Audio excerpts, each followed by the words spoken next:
Hello class 9th, this is Ruchi and welcome back to this channel.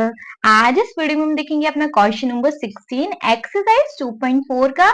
ज्यादा time waste नहीं करेंगे, सीधा अपना क्वेश्चन नंबर 16 रीड कर लेंगे। Our question number 16 is what are the possible expression for the dimension of the cuboid whose volume are given below. देखो बच्चे, same as है क्वेश्चन नंबर 16 जैसा, I mean sorry question number 15 जैसा, मतलब last वाला question है same.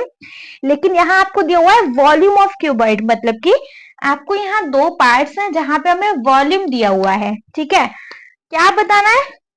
What are the possible expression for the dimension of cuboid. Cuboid के dimension क्या होते हैं बच्चे?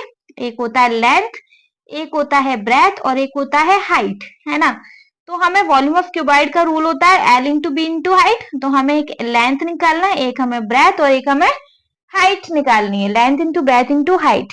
ठीक है जी, सिंपली आपको यहाँ तीन फैक्टर्स निकालने हैं बस, और ज्यादा कुछ नहीं है। चलो फर्स्ट पार्ट देख लें बच्चे। फर्स्ट पार्ट है हमारा जहां पे हमें वॉल्यूम दिया हुआ है 3x² माइनस का 12x। यहाँ से हमें तीन फैक्टर्स लेने हैं, जिसमें से एक लेंथ होगा, एक ब्रेथ होगा और एक हाइट होगा। सिंपल। चलो तो देखो, सिंपली यहाँ पे कोई कांस्टेंट टर्म तो है नहीं, इसका तो क्वाड्रेटिक पॉलिनोमियल है, सॉल्व आउट करना है भैया। मिडिल टर्म स्प्लिट करने की तो जरूरत नहीं है। देखो यहाँ से हम देखें क्या कॉमन ले सकते हैं, 3x कॉमन ले लें। तो यहाँ क्या बचा? x बचा एंड 3 4 जा 12, 4x। ठीक है जी, तीन फैक्टर्स क्या मिलेंगे? देखो, एक फैक्टर हो गया ये, एक फैक्टर हो गया 3x, मतलब 3 इंटू एक्स है ये। तो एक फैक्टर हो गया 3 और एक फैक्टर हो गया x, है ना जी।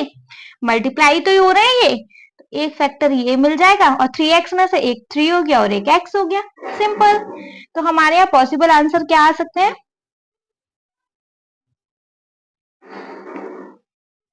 यहाँ से भैया हमारा एक लेंथ होगा, एक ब्रेथ होगा और एक हाइट होगा। कोई भी कुछ भी हो सकते हैं। तो देखो लेंथ, ब्रेथ और हाइट, एक 3 हो सकता है, एक x हो सकता है और एक हो सकता है x माइनस 4। अरे यहाँ x नहीं आएगा ना, क्योंकि x तो बाहर चला गया, x माइनस 4। ठीक है, ऐसा भी हो सकता है कि भैया ये लेंथ है, ये ब्रेथ है, मतलब तीन पॉसिबल आंसर ओवरऑल ये हैं सिंपली। समझ आ गया? आ गया तो चलो बच्चे सेकंड पार्ट पे मूव कर लेते हैं। बच्चे सेकंड पार्ट है हमारा जहां पे हमें वॉल्यूम दिया हुआ है 12 के स्क्वायर प्लस 8 माइनस का 20 ठीक है जी। आपको यहाँ से तीन फैक्टर्स लेने हैं। तीन फैक्टर कैसे ले सकते हैं? देखो, पहले अगर मैं यहाँ से कॉमन ले लू 4 क्योंकि 12 में भी 4 आता है, 8 12 के 8 4 के टेबल में आता है, सॉरी 20 भी 4 के टेबल में आता है, के तो तीनों में है। तो यहाँ से अगर मैं 4 कॉमन ले लू तो यहाँ क्या बचा? 4 3 जे 12 वाई स्क्वायर प्लस 4 2 से 8 वाई माइनस 4 5 जे 20, ये तो हट गया। देखो एक फैक्टर तो हमें मिल गया ये। ठीक है, अब अंदर का ब्रैकेट देखो, ये एक हमारे पास क्या है? क्वाड्रेटिक पॉलिनोमियल है। क्वाड्रेटिक पॉलिनोमियल से हमें दो फैक्टर वहां से मिल जाएंगे, है ना जी। तो 4 को तो साथ चलने दो अभी के लिए। इस क्वाड्रेटिक पॉलिनोमियल को सॉल्व करते हैं। क्या करेंगे? लास्ट का फर्स्ट के साथ करेंगे मल्टीप्लाई। 5 3 जा 15। अब हमें 15 के कुछ ऐसे फैक्टर्स निकालने हैं जिसको कि प्लस माइनस करने पे 2 आए। करेंगे तो 3 5 जा 15 एंड 5 1 जा 5। और 5 में से 3 गया 2 मिल जाएगा सिंपली, है ना। तो लिखेंगे 3y square plus 5y minus का 3y माइनस का 5। That is clear. चलो 4 को तो साथ चलने दो, ये तो हमारा एक फैक्टर है। यहाँ से हम क्या कॉमन ले सकते हैं? एक्चुअली 3 और 5 में से क्या ही कॉमन लेंगे, यहाँ से सिर्फ लेंगे एक y कॉमन। तो यहाँ आ गया 3y प्लस 5।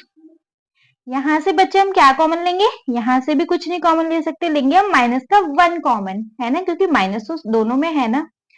तो यहाँ बच गया y, I mean 3y minus minus plus, और यहाँ बच गया सिर्फ 5।